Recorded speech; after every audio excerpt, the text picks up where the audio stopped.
Hey guys, we're talking about Mark chapter 11. Jesus confronting those people at the temple who were ripping off the poor and making money in an unjust kind of a way. And they were doing it at the temple of all places. This is the holy place. And Jesus says to them, "It is written." And that's the subject that we're looking at the moment, and we'll be there for a little while. It is written, Jesus says, that my house will be a house of prayer, and you people have turned it into a den of robbers. It is written, my house will be a house of prayer. And so we're just having a quick look at what prayer is all about. If Jesus' house is about a house of prayer, and his house is now in our body because he has moved house from the temple into our bodies, how therefore should we be praying? We've said so far that prayer begins with affirmation. Affirming God for who he is, his greatness, and the wonder of his complexity, and the wonder of his thoughts that are way above our own. But then we turn to the second aspect of this prayer life, and we talk about what it means to praise and to worship God. Any prayer that does not include praise and worship in a sense of deep, intimate praying with God is missing something. Praise and worship. Now we have a couple of thoughts here. Psalm 47 verse 6 says this: sing praises to God, sing praises to our King, sing praise. Now I think he's trying to tell us to do something. I think he's trying to tell us to sing praise. You see, praise is good for you as well as it glorifies God. When you lift your spirits in praise and worship toward God, something happens in your spirit as well. And then we look at the aspect of worship, because praise and worship are kind of they're like peas and carrots. They kind of go together. And we see the aspect of worship, how important that is. Now, David, who wrote many of the Psalms, was a great worshiper. I wonder if it wasn't his praise and worship that made him a great warrior as well. Because David was famous for two things, fighting and for prayer.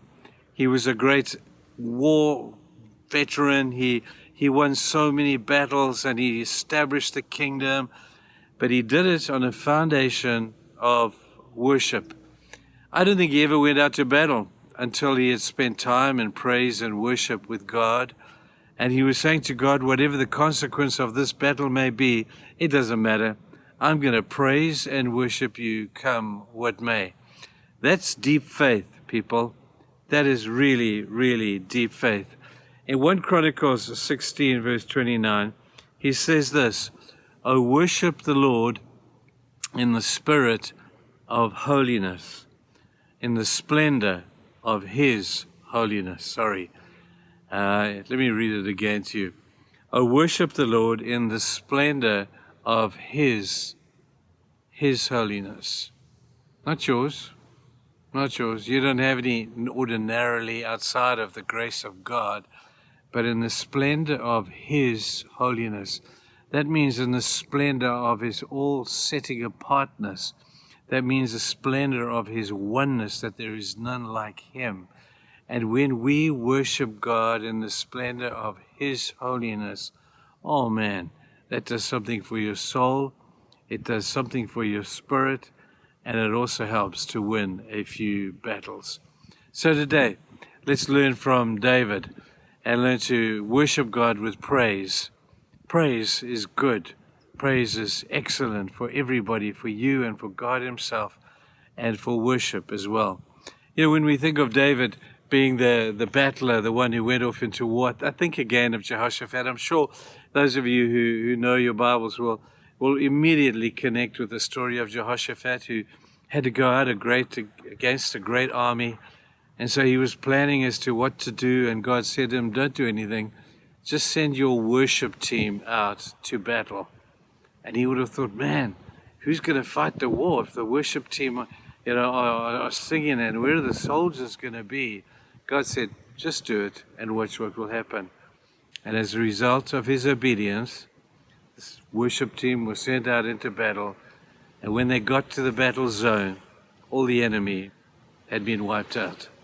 Now, I don't want to oversimplify this thing today, people, but I do want to recommend to you the place of worship before you endeavor to do anything today.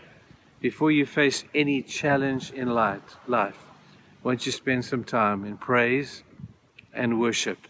If you want to know how to do it, go and look at David. He's written a whole book virtually of this subject, the Psalms. Go and read some.